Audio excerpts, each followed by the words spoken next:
Hi guys, my name is Albert and welcome to the first video on the channel.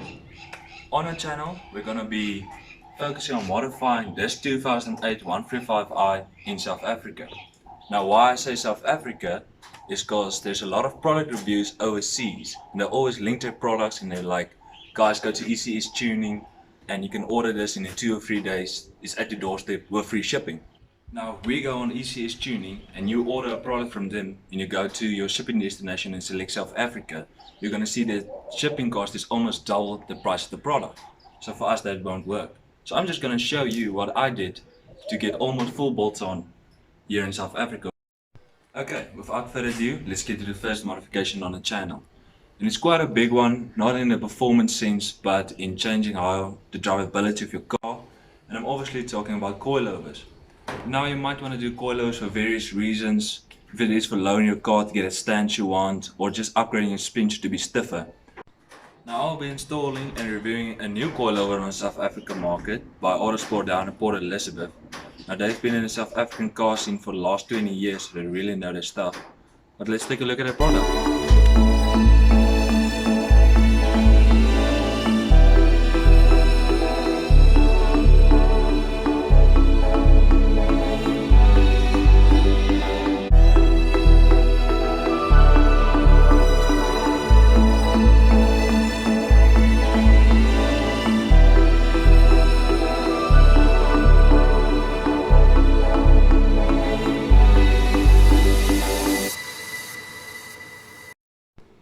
Autosport offers these coilovers in 3 different series. The blue series, that's only height adjustable. The red series in front of us, that's height and chamber adjustable. And then the gold series, that's height, chamber and damper adjustable. Now they offer these for a variety of vehicles. So head on over to the online store that's linked down below. And they also include free shipping nationwide around South Africa. Okay guys, I'm just quickly going to show you all the steps of installing these coilovers, but there's really a lot of great videos on YouTube where the cars are up on the list. They really show you in detail what you have to do, so be sure to check them out before doing this. Okay, so we're gonna start on the front of the car, on the struts, because this is the most intimidating part of this process. So the first step is obviously taking off the wheels. So jack up the car, get your jack stands in. Okay, before you start the process and take off your wheels, you just want to measure your height right now as the car is sitting, just to have a reference point. So I'm going to do this is just you measure from the bottom of your lip of your rim to the top of your body. Okay, nice, she's up in the air, floor jack in and jack stand supporting her. Time to take off the wheel. Alright, nice with the wheel off, we will be heading to the top, so we have to pop the hood. Alright, at the top we're gonna have to loosen these 3 bolts. Here's 1, 2, 3. And to get better access to the 3rd one here at the back, we're gonna have to remove this engine strut or body strut or whatever. That involves removing all this plastic cowling and covering, which is quite easy but tedious. There's 4 bolts across here and then 2 bolts here in the corner, and then the whole assembly comes out. Okay, cool, with the plastic cowling out of the way, you can unbolt this bolt and just loosen this big one in here. Okay, now using a socket and a wrench, you want to remove this bolt on this strut knuckle here and here. Okay, cool, with that bolt out, you can see. Next you want to take a wrench and a socket again, hold with the wrench on this nut and loosen this bolt here at the back. And then we will proceed to the top 3 bolts. Okay, cool, with that bolt loosened, you can pull out the stabilizer link, just like so, without hitting anything important. Okay, next you want to remove these bolts holding on this plastic cover, this one, to be able to get to the control arm bolt here. Okay, with the plastic piece out of the way, you want to loosen this bolt on the lower control arm and also that bolt on the other lower control arm. Only loosen, do not remove these bolts, and this will allow us to have play to be able to remove this strut. Okay, next you want to use a knuckle spreader to spread open this knuckle of the strut. But I don't have one, so you have to improvise, but yeah. I would recommend getting the correct stuff, but I searched everywhere here and push your strum. Okay, cool. If you improvise plan or your knuckle spreader, you want to turn this whole assembly to the opposite side that you are working to allow more room to remove the strut. Okay, removing the strut is probably the toughest part of this installation, as it's just trial and error. But with the 3 bolts loosened below and your knuckle spreader, you're gonna have to, the whole assembly is gonna go down and you're gonna have room to remove it.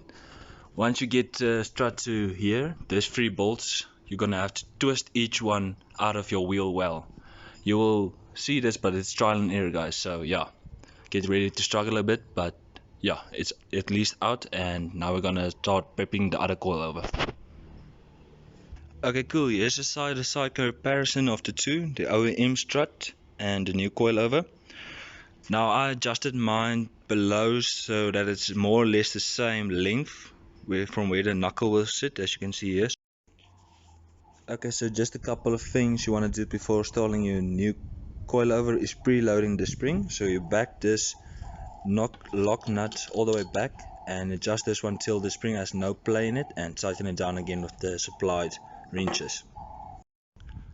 Another thing you want to do is back this all the way off and check the thread inside this. Check the length of the thread and make sure that if you're gonna adjust like I did, just adjust the minimum that you can, that you at least thread on that length to ensure that you have enough contact between this and the strut. Okay, cool. With all your prep work done, you wanna get ready to reinstall or to install your new coilover. Just want to make sure if you're using camber plates that you make sure when you put it in, it's in this way, or else you're gonna just tow and not chamber. That's not what you want. Okay guys, with your new coilover all prepped, you can reinstall it. It's quite easy, much easier than the original one, because the original one is much longer with that extended point here at the bottom, this part. And yeah, then it's just reversing the process of taking out the old one, reattaching the stabilizer link and putting in the bolts and all this bracketry, same with this wire, and then retightening these lower control arm bolts, but do not torque them yet, as you have to load this suspension or you will stress the bushing and cause premature failure. And also do not forget this main strut bolt, that is quite important. This bolt will be torqued to 45 Newton meters.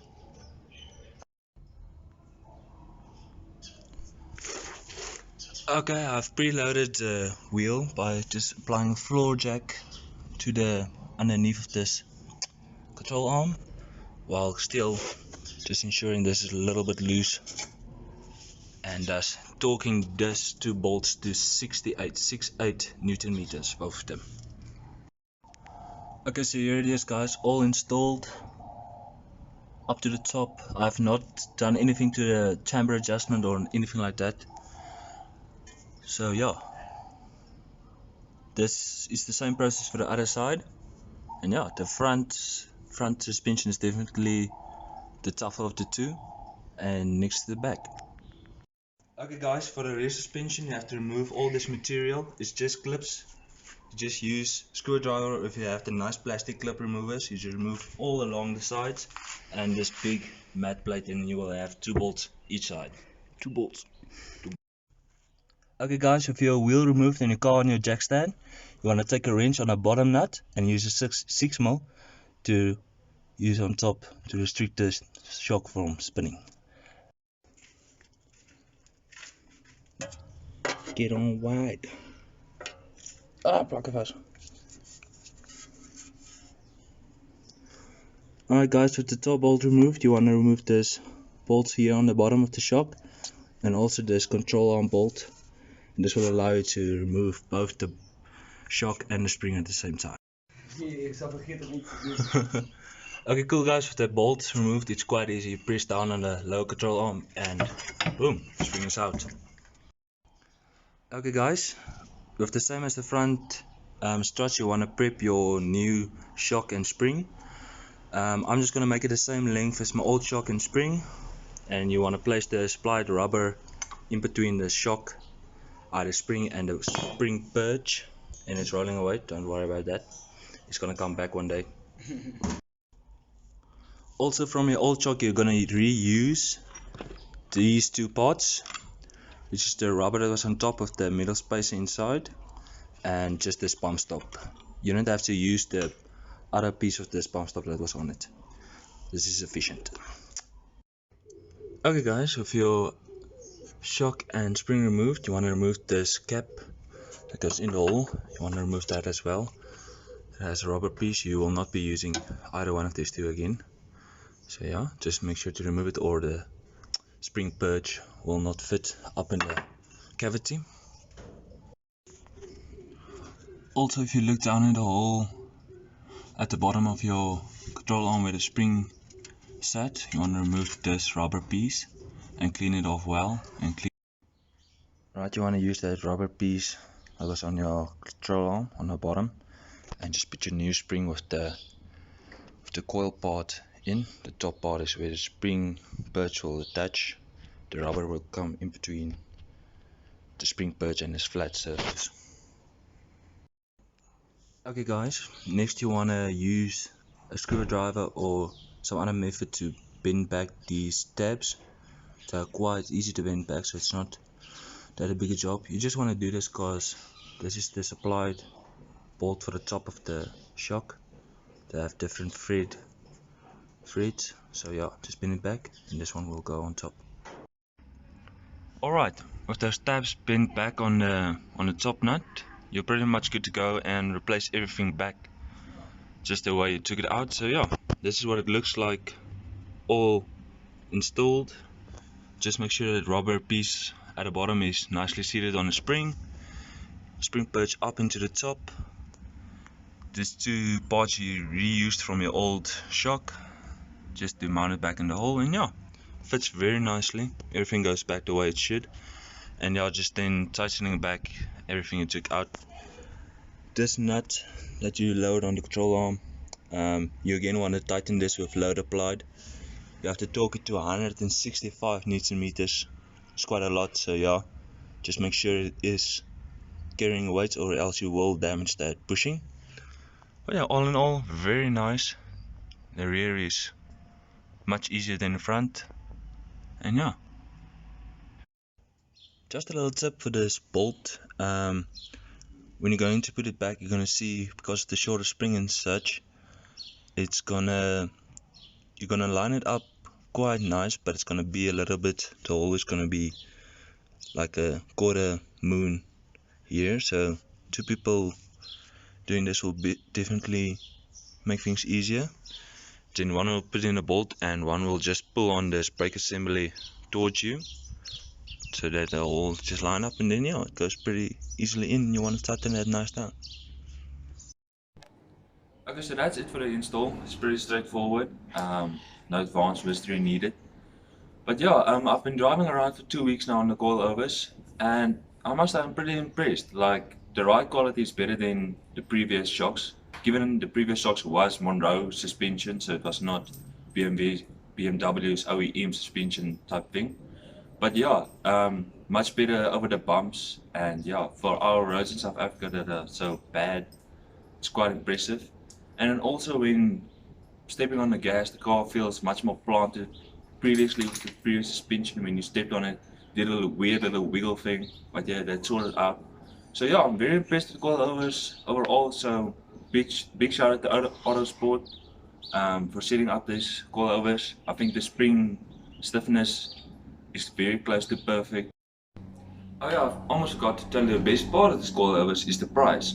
Like, this coilovers for chamber adjustables, they cost me 7,000 Rand. Like, you will now know if you're going to do your own research on coilovers, this is a great price. Like, I think the closest price to that was above 10,000, so really affordable coilover and really good quality. So big shout out to Autosport, they're really nice guys, and they answer you quickly, directly, and no of that feeling that they don't want to help you. They give you all the information when you ask it, even pictures, everything. So yeah, I'm very impressed with the coilovers. I highly recommend it to you guys. So yeah, be sure to check them out. I'll leave the link in the description below, and yeah, thank you for watching.